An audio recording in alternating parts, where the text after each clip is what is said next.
أعوذ بالله من الشيطان الرجيم بسم الله الرحمن الرحيم الحمد لله رب العالمين والصلاة والسلام على رسولنا محمد وعلى آله وصحبه وسلم أجمعين أما بعد Rabbimiz Allah'a hamd seneler, maqtavlar, ulug'lovlar bo'lsin.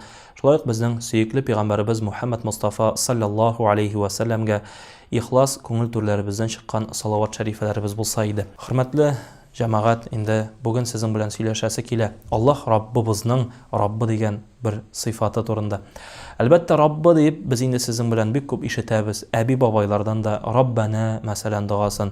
Robbana atina fid dunya hasana degan duoni agarda endi so'rasak, ani bek ko'p ulkan bo'g'inda yoshlarda bila. Chunki eng birinchi o'rganib turgan duo bu shusha.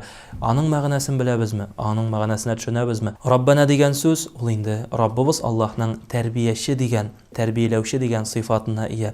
Robbimiz Alloh taala tarbiyachi bo'laroq bizni bu dunyoda tarbiyali. Ul bizni bu dunyoga yaratdi da tashlab qoldirmadi.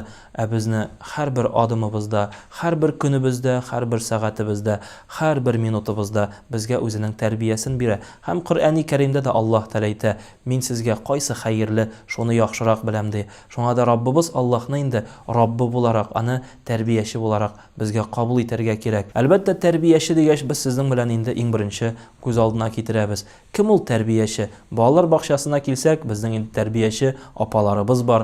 Ular bizga ko'pmadir ko'lamda tarbiya berishga tirishadi. Oqni qoradan ayirishga o'ratalar. Ham endi o'qituvchilarimiz maktabga kirgach, ular da bizning tarbiyachi, ular da bizga ko'pmadir ko'lamda tarbiya beralar. Shulay o'quv yurtuna boramiz. Anda da professorlar, akademiklar bizga ko'pmadir tarbiya beralar.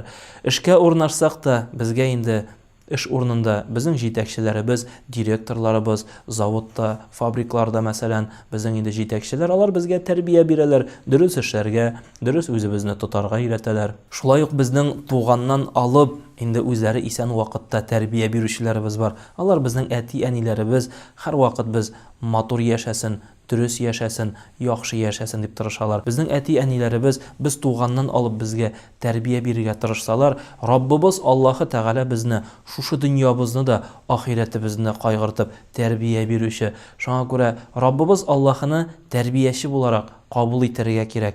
Ani tarbiyachi bo'laroq tanirga kerak. Ham Robbimiz Allohning bizga tarbiyachi bo'laroq narsa aytirga tilaganin biz o'rganirga tegish. Qo'y vaqt biz hazrat bo'laroq tege yaray, bu yaramay deb kishiga aytganda, albatta bugun aning butun yog'i tugarak bizga so'rab beralar: "Hazrat, ani ishlab yaramay, barda yaxshi, barda aybat bit." Lekin bir kun kelib jeta, ol endi nindidir qayg'iga, xafaga qola, nindidir bir avurliq aning turmushunda nindidir bir kirtaga ishray. Shul vaqtda bizga kelib albatta endi so'rab beralar: "Hazrat, ani shab mening turmushimda shulay, ani shab mening turmushimda bulay." Shul vaqtda albatta biz endi javob etib aytamiz: "Sen tegi vaqtda yaramaganni ishladingmi? Sen tegi vaqtda senga tarbiyaching Alloh taala qo'shganni, yoki ultiyganni masalan sikirib o'tdingmi? Anga qarshi keldingmi? Mana shushining uchun bugun senga bala keldi. Shushining uchun bugun senga qazo keldi." Ham albatta endi tarbiyachimizning tarbiyasin biz durust anglarga tegish. Bizni endi tarbiyalaganda albatta kichkina chaqni esga olaylik. Bola bo'lganda ati-ani biz narsadandir tiya, biz kirilanamiz, jiliymiz, ham ulg'ayg'ash anglaymiz. Agarda ular shu vaqtda qarshi kelmagan bo'lsa, men hozir masalan bunday bo'lmas edim. Yari ular menga durust tarbiyani bergan deb. Robbimiz Allohga qarata da shulay. Bugun biz butun tilaganni agarda Robbimiz Alloh bizga bera ekan, yoki biz tilamaganni Robbimiz Alloh taala bizga bermishib qoldira ekan, u vaqtda albatta Alloh taala bizning tarbiyachimiz bo'lmas edi. Bir g'olimning shunday bir aytgan so'zi bor: "Men Robbim Allohga murojaat etib, qo'l ko'tarib narsanidir so'rim ekan, agarda ul menga shu so'raganimni bersa, men anga bir shukr etam, ya'ni Robbima shukr etam. Agarda ul men so'raganni bermay ekan, men anga 1000 martaba shukr etam. Chunki Robbim Alloh tarbiyachi bo'laroq ko'pga yaxshiroq biladi. Qaysi menga xayrli, qaysi menga yaxshi, qaysi aybir menga kerak, ham qaysi aybir menga kerak tugul." Shunga da o'zimizning tarbiyachimizni shin tarbiyachi bo'laroq tanıyıq, аны аңлıyıq, indi aning tarbiyasini qo'llanib bu dunyoda yashayik.